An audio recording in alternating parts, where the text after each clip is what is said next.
Hello, everybody. Welcome back to the Twisted Word Show. And today we are here with something special.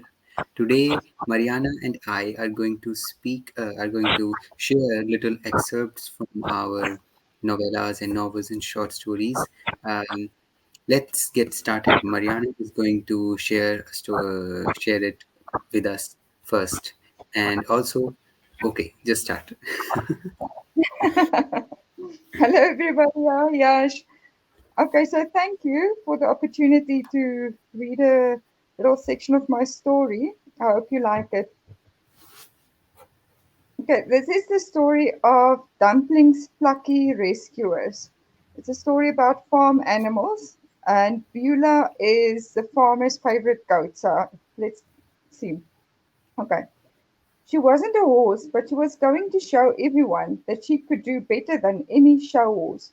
Beulah couldn't wait to show that silly, meddling Mrs. Beak what she could do. Farmer Don watched her from the corner of his eye, thinking that Beulah really showed potential.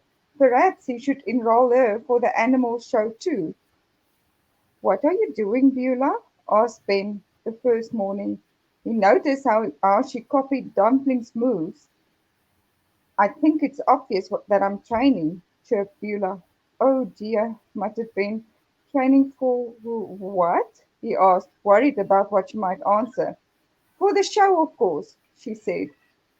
"Training for the show? Cluck, cluck, cluck, cluck," laughed Mrs. Beak. "That's the funniest thing I've ever heard. Beulah entering a show. Cluck, cluck, cluck."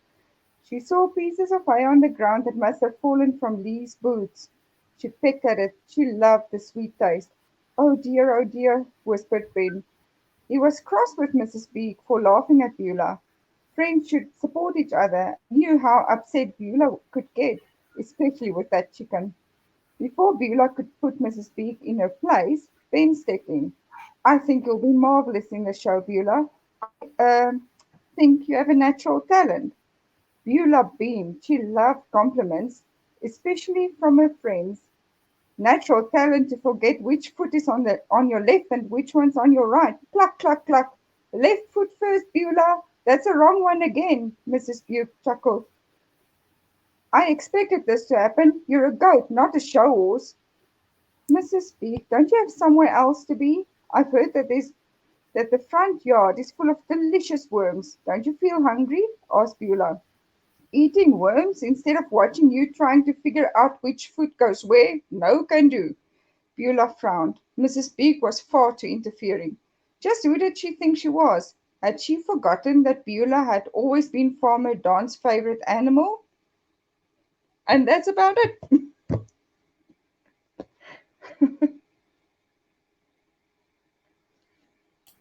I was muted. Anyway, amazing. That's amazing. So, what did you all think about that? Do let us know in the comments. And now I will be reading a little excerpt from my novella, which is not released yet, but it will be out when I finish writing it. But anyway, you'll hear and then you'll know what it's about. Through the dried up and lifeless trees came dancing a little wizard with a tiny black robe and a little pointy hat on his head. No one from Rysendal would have dared to enter these woods, and no wizard lived in Rysendal. So this little wizard must have come from Kydron, where all of his kind lived, if there were any left. The war between the elves and the wizards ended with a disastrous defeat of the wizards. Elves, with their immortality, went on to live and prosper, leaving the wizards and their land to perish and rot on their own without resources, lifeless, barren, and desolate. Oaken, this little wizard, was beyond fascinated by the beauty of Rysendal. He felt the warm air on his skin, and he was finally away from the shivering cold of Kydron, all the death, atrophy, and blight. For him, it was equivalent of entering another realm, a more beauteous realm, with everything that he could only dream of in his own kingdom. He had never seen grass so lush and green, or flowers blooming delightfully beyond the horizon, or trees that actually bore fruits. The most painful part was that he had never seen a sun that wasn't covered with the vicious clouds. Not ever had a full sun shone in Kaidon. With his mouth open, "Whoa," he said to himself, slowly spinning around, adoring everything that his point sized eyes could contain. It was all very bright for him, if not a little too much. Having lived his entire life in a parched and desolate land, Oaken was most curious about the bright white roses. They caught his eyes the most. After all, Rysendale was filled with them, so there was little room for attention for anything but the white roses. "Help yourself," a heavy, airy voice whispered into his ears. He could feel the air inside his ears. It was strong, and it made him tickle. He turned around forthwith, then back again, searching for the voice. What is this? He started to doubt his sanity, but was this petite wizard wise enough to know what sanity and the right state of mind was? Take hold of it while you still have the chance. Oaken frantically turned about as the voice continued. "I'll allow you. It is safe. Worry not you. Go ahead. Take any that you like." Oaken rubbed his eyes in disbelief as he caught the sight of the speaker. He had seen the most terrifying of creatures in Kydron that were the very definition of gore and nightmares, but never had he ever seen a talking tree, or a tree nonetheless. The face on the tree talked through a hollow. There were three, one for the mouth and two for the eyes. The trees breathed through leaves, of course, so no noses needed. "Who are you?" Oaken's sugary, shrill, and fragile voice asked. "Oh, you innocent petal of a flower, I am a tree." Oaken wondered if that was just obvious. He wanted to know why the tree could talk.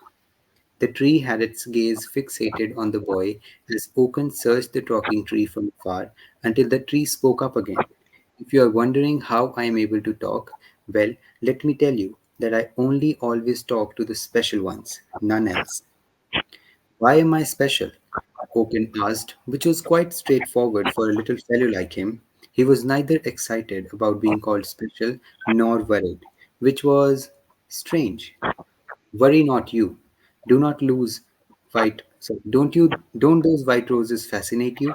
The tree's branch, as though its hand pointed in the direction of the white rose, out of Oaken's reach.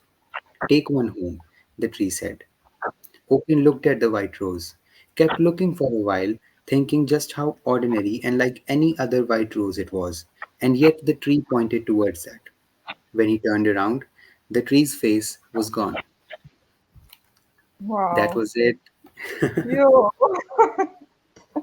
Well, I enjoyed that. Thank you very much. Yo. So, people, do let us know what you uh, thought about these little excerpts from our books. So, I hope you all liked it. I hope the same curiosity has been sparked in our viewers after listening to both our excerpts, and I hope you'll explore our works. And thank you very much. We hope to see you in the next video. Yes. Thank you, everybody. I look forward to your comments and to hear what you thought of our stories or the little sections you've heard. And I do hope that you would go and look it up. Yes. Or Bye you bye, can just everybody. click the links in the description. Mariana's books are already published, and you can check them out today, read them, and figure out and know everything about it. Unlike my story, where I just left you all hanging. True. Thank you, everybody. Bye bye.